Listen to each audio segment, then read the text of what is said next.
ওই ব্যাগটা তুমি আমাকে দাও তো। দিয়া এই বাড়িতে আসা মাত্রই ব্যাগটা ওর হাতে ধরে দিয়ে ওই মেন গেটের সামনে থেকে ওকে বিদায় করে দেবো। দাও মা, ব্যাগটা দাও। এখানে কে থাকবে না থাকবে তার সিদ্ধান্ত আমি নেব। আপনি বললেন আর আমি ওনাকে ছেড়ে দিলাম? আমার কথা কেন, আমার কাছে প্রমাণ আছে।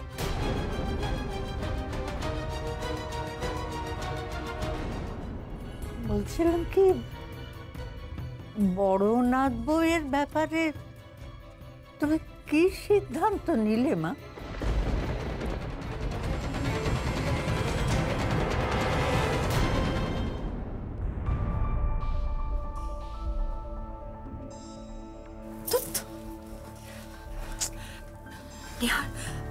আমার কিন্তু খুব টেনশন হচ্ছে।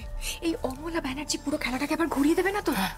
ত্রিনা, মা যখন নিজে হাতে করে দিয়া জামা কাপড় গুছিয়ে সুটকেসের মধ্যে ভরতে শুরু করেছে তখন তোমার টেনশন করার কোনো কারণ নেই। আসলে কি জানো তো, দিয়ার মতো একজন নো বডি সে কিনা মায়ের বড় ছেলে আর্য ব্যানার্জিকে ডিভোর্স দেওয়ার ডিসিশন নিয়েছে। এটা কিন্তু ইমোশনের থেকে এখন অনেক বেশি মায়ের কাছে প্রেস্টিজিয়াস ইস্যু হয়ে দাঁড়িয়েছে। একদম ঠিক, আর সেই জন্যই তো আমার প্রেস্টিজটা পাংচার করে দিলেন, আমাকে অপমান করলেন।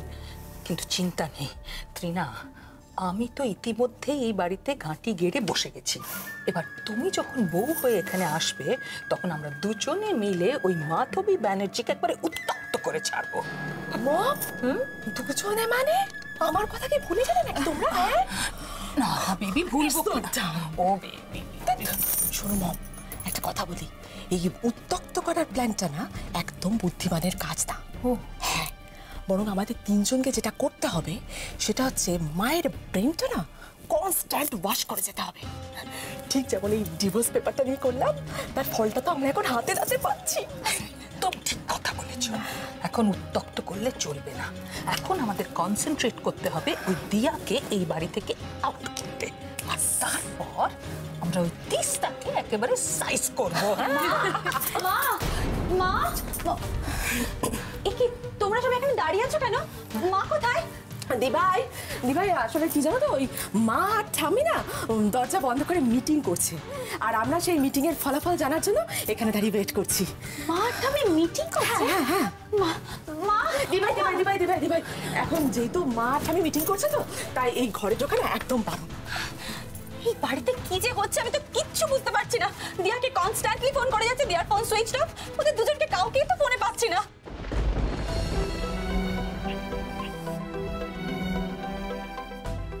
মা, মামা আপনার সুটকেস কেন? কি আছে এই সুটকেসে?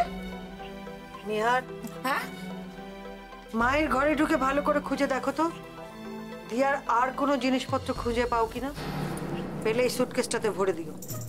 মা তুমি একদম চিন্তা করো না, দিয়ার ব্যবহারের একটা সুতো আমি এই বাড়িতে পড়ে থাকতে দেবো না। দিয়াকে এই ব্যানার্জি পরিবার থেকে, এমনকি দাদাভাইয়ের জীবন থেকে একেবারে ধুয়ে মুছে সাফ করে দেবো। কি বলছিস কি তুই নিহার? মা এসব কি হচ্ছে মা? আমি তো কিচ্ছু বুঝতে পারছি না। ভাই, এখানে একটা সিম্পল জিনিস হচ্ছে, দিয়াকে বাড়ি থেকে বের করে দেওয়ার প্রস্তুতি চলছে। আমি এই সুটকেসটা নিয়ে বসের ঘরে গেলাম। নিহার, তোমাকে যা বলেছি সেটা করো। মা আমার কথা শুনুন। আমি বলছি কি, আর্য দাদির আস্তে দিন, আপনি ওদের মুখ থেকে না শুনে আপনি কেন আগে এত রিঅ্যাক্ট করছেন? ও ঠাম্মি, তুমি দাঁড়িয়ে আছো কেন? কিছু বলো না, আমাকে আটকাও না। আমি তো 1000বার বলেছি, আমার কথাই শুনছে না। তুই দেখ। মা আমার কথা। এই ব্যাপারে আমি আর একটা কথাও বলবো না। মা, ও একটা কথা শুনুন মা। আমার কথা শুনুন। করো না বৌমা।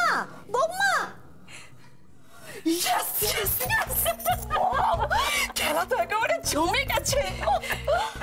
কাল সকালে এ বাড়ি থেকে অলক্ষী মানে দিয়া বিদায় হচ্ছে। কিন্তু সকাল হতে তো এখন অনেকটা দেরি আছে, আর দিয়া বা দাদা ভাই কেউই কাল সকালের আগে ব্যাক করবে না। তাই চলো তো আমি একটা বিউটি স্লিপ নিই। ট্রিনা সুইটহার্ট, তুমি আমার একটা নাইট ড্রেস পরে নাও। Neha darling, don't worry. আমি তো জানি যে আজকে রাতের বেলা এন্ড কালকে দিনের বেলা আমাকে এখানেই থাকতে হবে, এন্ড দ্যাটস ওয়াই আমি আমার ড্রাইভারকে দিয়ে আমার জামা কাপড় আনিয়ে নিয়েছি। কি বুদ্ধি তোমার! সে আবার বলতে। আচ্ছা চলো আমরা একটা বিউটি স্লিপ নিই। নেহা ডার্লিং, তুমি বোধহয় একটা জিনিস ভুলে যাচ্ছ। আন্টি তোমাকে একটা কাজ দিয়ে গেছেন। শালিনীর ঘরটা সার্চ করে দেখতে হবে না? ও ইয়েস ইউ আর রাইট, আমি তো ভুলেই গিয়েছিলাম। ওই দিয়াকে ভিটে মাটি ছাড়ানোর অপরচুনিটিটা আমি কি করে ছেড়ে দিই?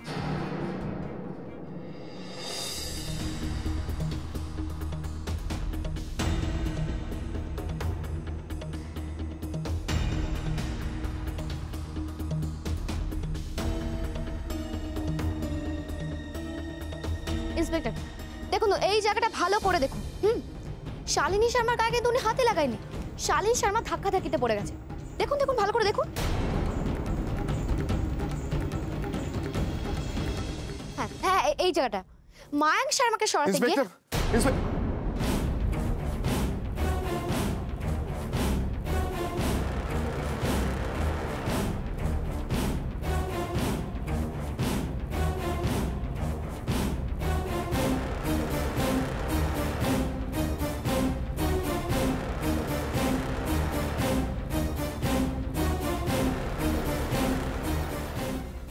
बाबा शैतान का नाम लिया और शैतान हंसे। আসুন আসুন মিস্টার মায়াঙ্ক শর্মা, আপনিও আমাদের সঙ্গে ভিডিওটা দেখুন। ও অবশ্য আপনি বোধহয় অলরেডি অনেকবার ভিডিওটা দেখে ফেলেছেন কি তাই না? না মানে সবাই একসঙ্গে ভিডিওটা দেখলে সিনেমা হল ফিল আসে কি ইন্সপেক্টর, তাই তো? আমাদের যা দেখার দেখা হয়ে গেছে, আমরা মিস্টার ব্যানার্জিকে এবার ছেড়ে দিতে পারি।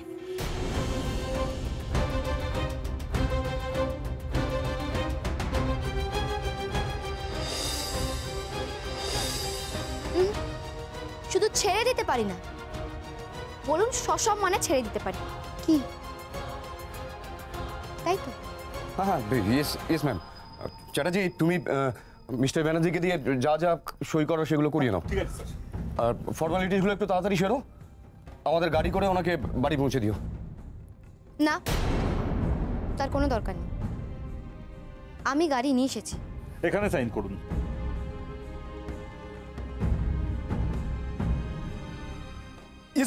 ये सब क्या हो रहा है इंस्पेक्टर? একটা সামান্য সিসিটিভি ফুটেজের উপর বেস করে আপনারা আর্যকে ছেড়ে দিচ্ছেন? আচ্ছা এটা তো নকল হতে পারে। এটা আসল কি নকল সেটা তো আপনি খুব ভালো করে জানেন মিস্টার মায়াঙ্ক শর্মা। হ্যাঁ আপনি যখন প্রশ্নটা করেই ফেলেছেন তখন আমি উত্তরটা দিয়েই দিই। আমি গ্যারান্টি নিয়ে বলতে পারি এই ফুটেজটা আসল। আপনি এবার প্রমাণ করুন যে এই ফুটেজটা আসল নয়, নকল, সাজানো। আপনার সাইন করা হয়ে গেছে না? আসুন আমার সঙ্গে।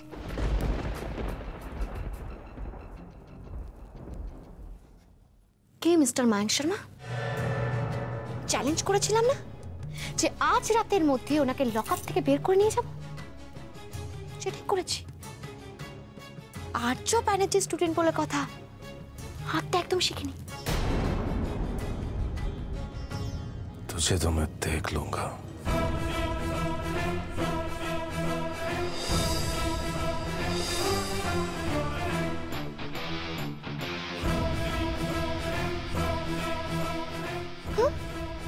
চ্যালেঞ্জে হিরো দম্ভ নিয়ে তাকাচ্ছেন?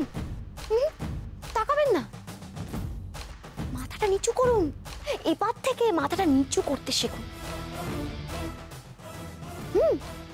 আর হ্যাঁ সকালবেলা কি বলছিলেন জানো? বেচারি লড়কি আপনার রাস্তা নাপো, তাই না? দেখলেন তো এই বেচারি লড়কি কিন্তু তার বাঁচার পথটা ঠিক বেছে নিয়েছে। এবার আপনার পালা। ও আপনাকে তো শুধু পথ খুঁজলে হবে না,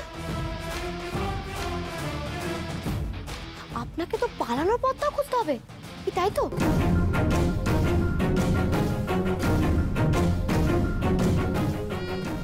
ইন্সপেক্টর আপনি বলছিলেন না যে শালিনী শর্মা নাকি এটা বয়ান দিয়েছে যে আর্য ব্যানার্জি নাকি ইচ্ছা করে তাকে ইনজিওর্ড করেছে, কিন্তু আপনারা তো সবাই সত্যিটা নিজের চোখে দেখলেন। এরপর আর্য ব্যানার্জির বিরুদ্ধে মিথ্যে অভিযোগ আনার জন্য তার বিরুদ্ধে মিথ্যে বয়ান দিয়ে তাকে লকআপে ঢুকিয়ে হ্যারাস করার জন্য আপনারা মায়াঙ্ক শর্মা এবং শালিনী শর্মাকে নিশ্চয়ই অ্যারেস্ট করবেন। কি তাই তো মিস্টার মায়াঙ্ক শর্মা?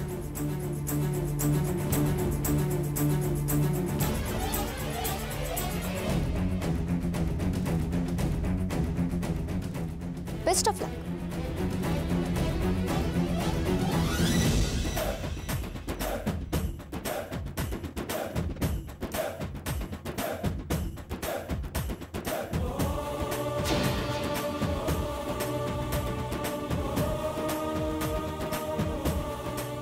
চলুন।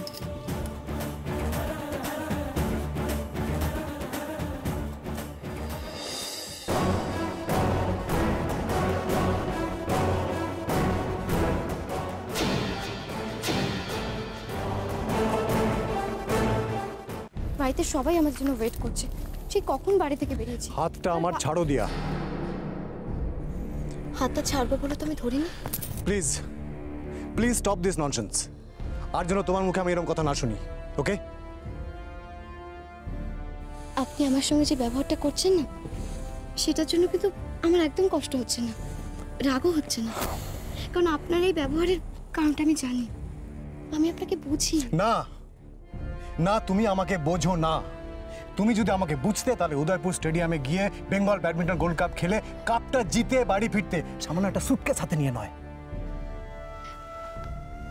আপনার কষ্টের কারণটা আমি বুঝি, আর আমি এটাও জানি আপনি আমাকে নিজের থেকেও বেশি ভালোবাসেন। তা সত্ত্বেও আপনি আমাকে ডিভোর্স দিতে চাইছেন, আমাকে আবার ব্যাডমিন্টন খেলানোর জন্য, আমার স্বপ্ন পূরণ করার জন্য। আপনার এই মহত্বের কাছে, আপনার এই ত্যাগের কাছে আমি তো কিছুই না, আমি তো সামান্য একটা মানুষ। আচ্ছা আমি কি করব বলুন তো?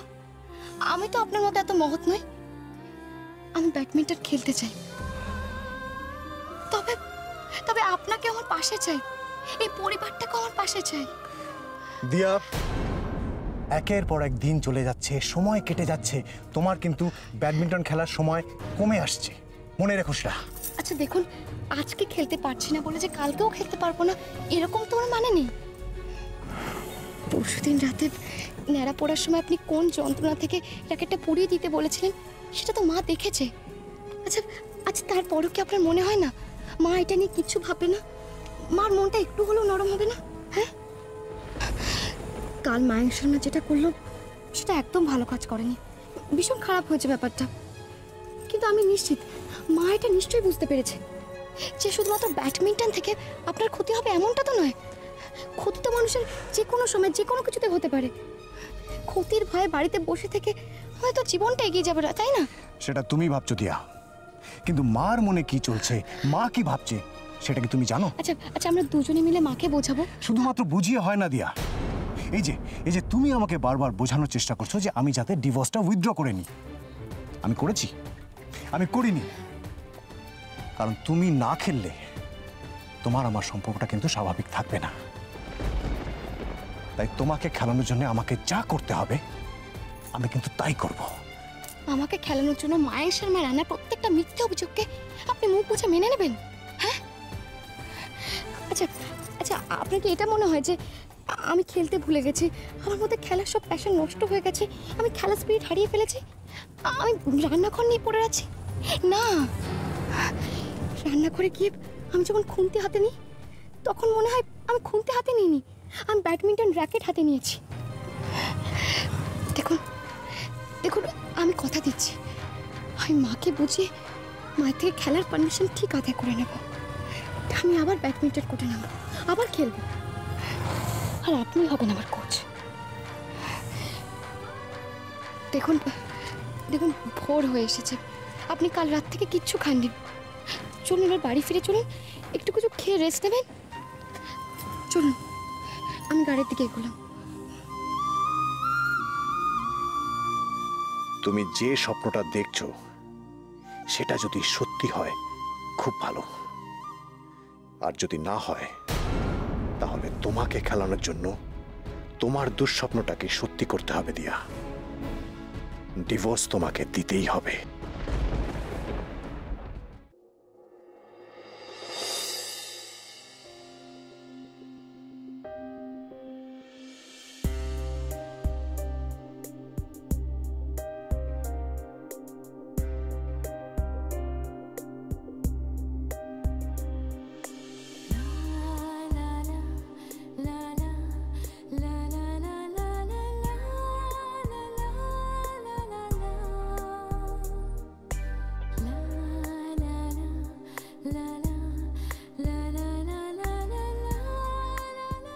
অলোকদা, গাড়িতে তো কেউ কথাই বলছে না, মনে হচ্ছে স্কুলে পড়া বাচ্চাদের মতো একটা মুখে আঙুল দিয়ে বসে আছে।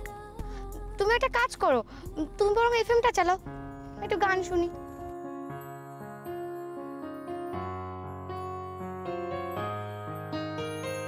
বাতাসে বহিছে প্রেম, নয়নে লাগিল নেশা, কারাজে ডাকিল পিছে, বসন্ত এসে গেছে। মধুর অমৃত বাণী, বেলা গেল সহজেই, মরমে উঠিল বাজি, বসন্ত এসে গেছে। থাক তবু ভুবনের ধুলি মাখা চরণে, মাথা নত করে রব, বসন্ত এসে গেছে, বসন্ত এসে গেছে।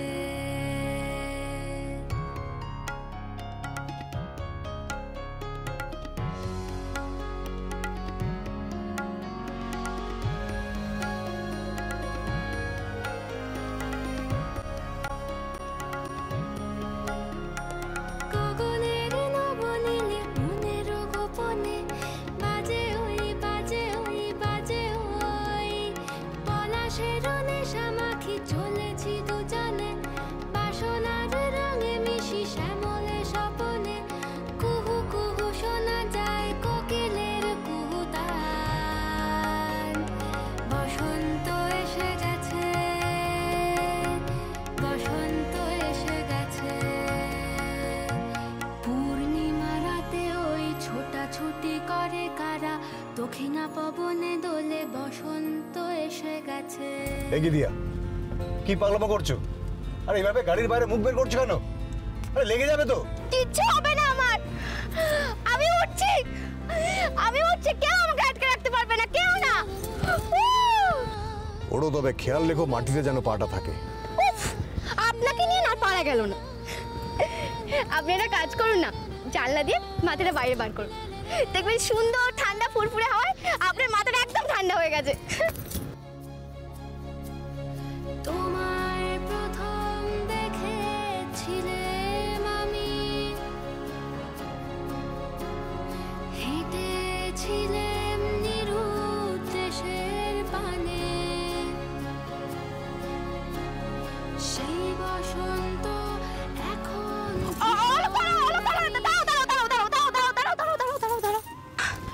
ওই তো ফুলওয়ালা বসে গেছে, আমি যাই বজরংবলীজির জন্য একটা মালা কিনে আনি। না না, শুধু ওনার জন্য কেন, রাধা মাধবের জন্য কিনে আনবো।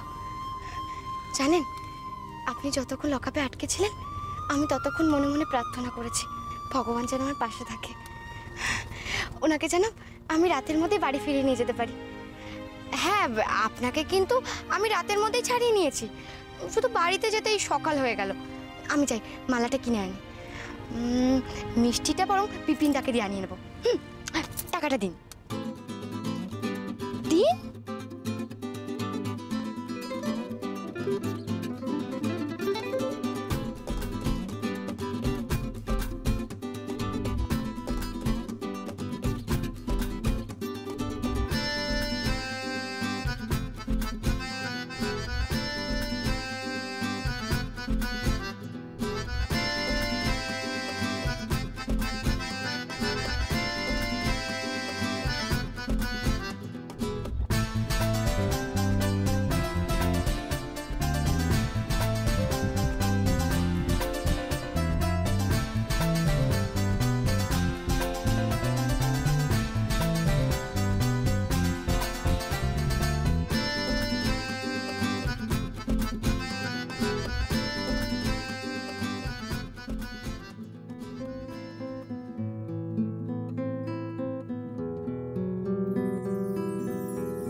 অলোকদা, চলো।